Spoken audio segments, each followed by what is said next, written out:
Tara guys, pasok tayo sa bahay ni Kuya. Tara. So wow, ito natin. Yung cabinet. So guys, ito yung ginagawa namin. Yan.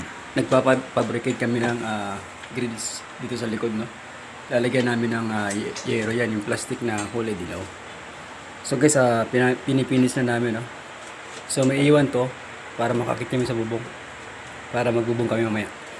So ginagawa ng aking kasama. Pinipinis niya yung mga buildingan. Then pinipinturahan niya. Guys, ito ang ating update ng ating construction life guys.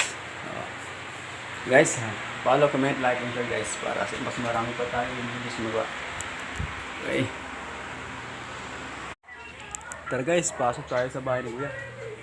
Tara. So wow, ito natin. Yung cabinet. So guys, ito yung ginagawa namin. Yan. Nagpapabricate kami ng grills dito sa likod, no? Lalagyan namin ng yero yan, yung plastic na kulay dilaw. So guys, pinipinis na namin, no?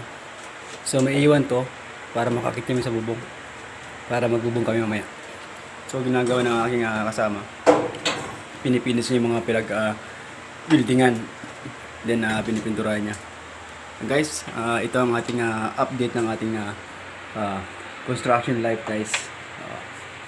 Guys, follow, comment, like, and share guys para mas marami pa tayo yung videos magawa. Okay.